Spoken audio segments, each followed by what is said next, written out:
Hey guys, this is Ben Ackley, or Ackley Tag 4427 on YouTube. I'll leave a link to my channel in the description box below, or an annotation somewhere in this video. And I play myself in Nicholas's newest shows, or sketches, or whatever he has going on. Press your luck. So, yeah, for this, I think I've decided to do a little behind the scenes video for him on how I filmed my end and stuff. Yeah, I think pretty much of how I filmed in my end, as well as a few of my videos on my main channel, in which, by the way, you should check them out. They're, yeah, if you haven't seen them, you had to go check them out. So, with that said, let's go to my set. Hello! Oh, yeah, and I do indeed apologize for the quality in this video. I'm recording on my phone at the moment, in which by the way has a really good camera. So I'm just getting off topic here. So hello again, set. So yeah, as you can see right about now, I think this area right here is not very big, and yeah, as you can tell, I think this is my layout where I filmed Thomas and Friends Island of Sordor Adventures with, in which I am planning on doing a little reboot on that just as soon as we get all that stuff cleared up. And luckily, I think all the stuff that I filmed is not far away from my computer. It's really close now, in which, by the way, that's a new iMac. Pretty awesome. Yeah, alright, and luckily, I only have 2 cameras. Well, I think most of the videos that I do comprise of my digital camera, but I was lucky enough to have an HD camera since Christmas of 2012, and lots of people are asking what kind of camera do I use. I think this is if I can get a good angle here. There we go. And I do indeed apologize for the bad lighting here. I think this one is a Canon HD, AVC HD camcorder and stuff. And I just couldn't recall because all the stuff is getting away. So, if you're wondering what camera do I use, I think this is what I use. And just right around last Christmas, I got some really nice camera equipment to upgrade my system. And this one you're seeing right here is a Kodak shotgun mic that I use as my mic here. Oh, and I think that's the mic I first used in episode 11 of Family Movie Collaboration, which if you haven't checked it out yet, then you totally should. And luckily, it also comes in with a built-in LED light. Let's see if I can turn this on for a second. Ah! Oh! Wow. Well, that was one bright flashing. Good thing it just lit up the entire green screen. So yeah, I might as well go ahead and turn this off, and there we go. So yeah, I think I've been using these camera equipment since last Christmas, and they're actually pretty good. And I'll be looking forward to using them in more of my videos coming up. And this green screen you see right here, this one I've gotten since summer of 2014, after I graduated high school, and luckily it comes with some built-in lights, so they look pretty good. So yeah, I think in terms of what lighting I use those kinds of lighting, in which, by the way, if you watch the Daisy the Diesel Railcar special on Thomas's Adventures with Sam the Thomas Man Wong and Ackley Tac 4427, which is a show that I serve as executive producer and creative consultant, I use those lights for you know, my bits before the episode and after the episode. And this green screen right here, I think I've been using it ever since, in which the first time I've used this is in the alternate ending to Gordon and the Famous Visitor. So yeah, you get the idea on what stuff I currently use as of right now. And yeah, I've been using it ever since. So yeah, I guess really nothing much to say here. Sorry, I can't speak today. So yeah, let's get to the actual filming. So, as you can see, I'm just about ready to film, but whoa, what's with all these negative spacing here? Yeah, so yeah, I think if you couldn't tell by the edges right here, that is not green or anything.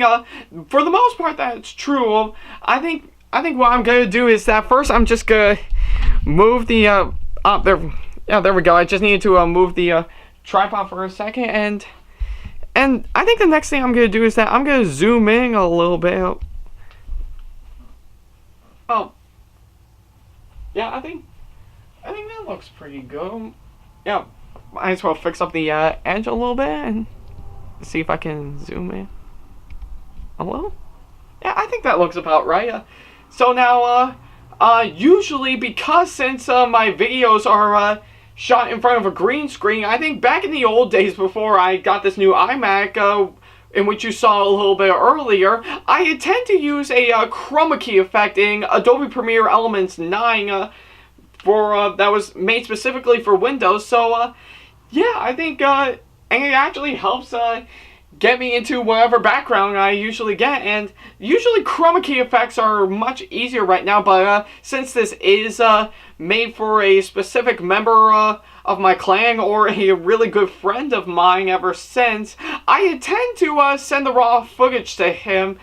So yeah, I think that's what I'm doing right now. So yeah, basically for any videos that I do with a certain friend of mine, I think I will usually just send the raw footage to that certain someone so that they can play around with it and for certain of their projects. So yeah, but I think if you intend to keep everything raw in your videos, that could be pretty distracting. And I think as you can see here, I think I'm wearing a shirt that's partly green. So yeah, I think for a green screen like this, that could be pretty distracting for the most part, because your shirt, whether it be the same color as the green screen or not, it could tend to be chroma keyed out. So yeah, just giving a minute here to change it to a different shirt so that I can, you know, start filming.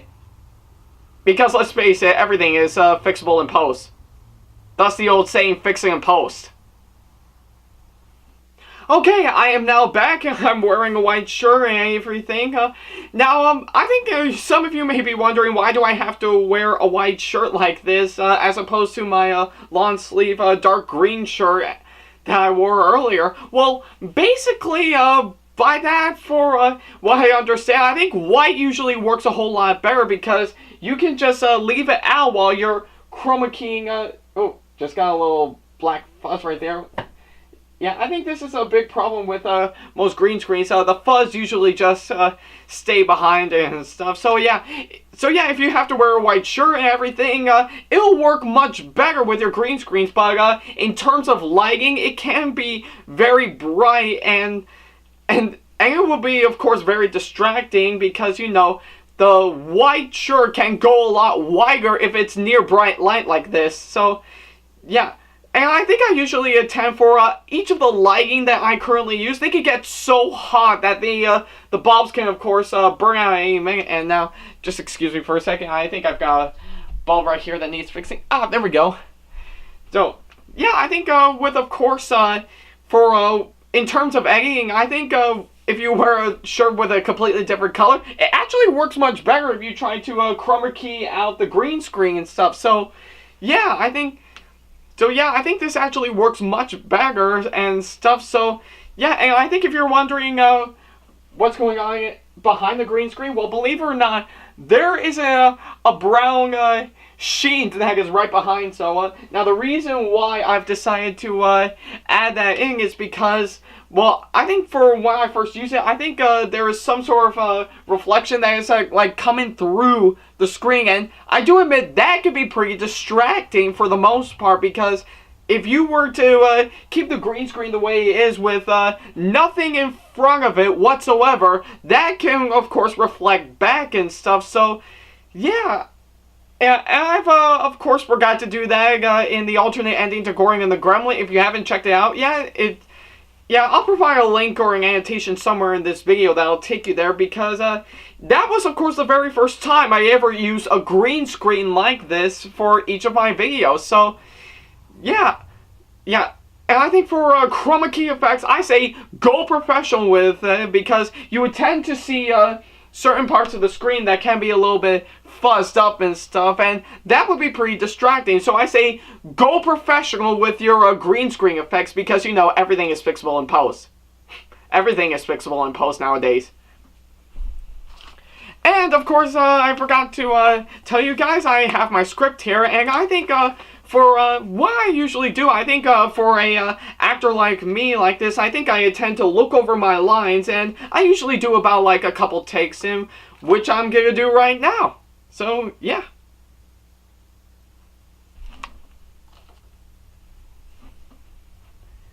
Okay, calm down, Brawler. There. Oh yeah, alright, so that's one take. Now, I don't just do it all in one take, I do several, because I find it the more fluent, because you would tend to actually do multiple takes of something, so that way the editor and post can pick out which is the best one to go with. So, yeah, I kind of started up for a little bit, so I'm going to look over this line again, and probably do about a couple more takes, and see if it turns out any better. So, yeah, that's exactly what I'm going to do. Okay, Brower, calm down. It's not a big deal. Alright, so that's the second take. Now, again, like I said before, I don't do it all in one take. I do several. So, yeah, I think with the second line, that was... yeah, I think with the second take, it did much better than the first one, because the first time I did it, I kind of stuttered a little bit. So, I have to look over this line again and get it down in my head, and just do another take, so I might as well do one more for safety. Okay, Brower, calm down, it's not a big deal.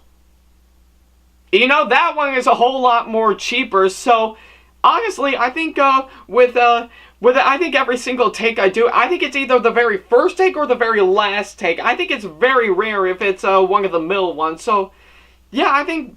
So yeah, I think with each new take that you have to do for a video like this, or just like a movie or a TV show, you have to do multiple takes, so that way you can pick out which is the best one in editing.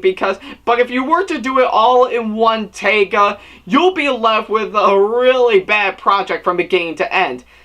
Alright, so now, I guess since you saw me look over my line for the first part, I'm just going to go ahead and do the rest while here. So, I think with each new line, I think I usually grab the script, read it a little bit, and then just go with the line exactly. So that way, in post-production, either me or the person creating this will pick out which is the best one to go with. So, with that said, I do the rest of the lines.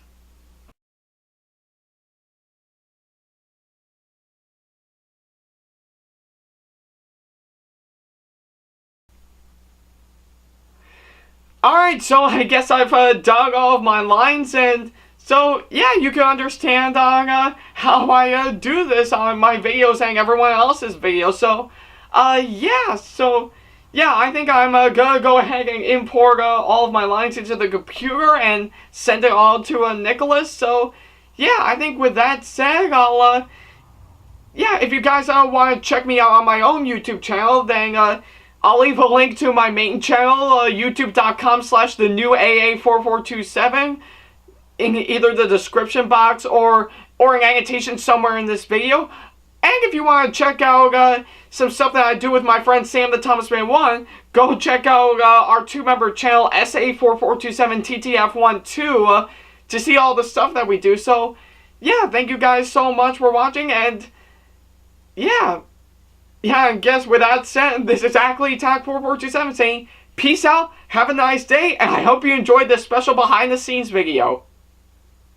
Boy, Nicholas, you are good these days. In terms of making me appear in your videos. For some reason, I'm about to become the next Stan Lee. That might be just stupid, but whatever.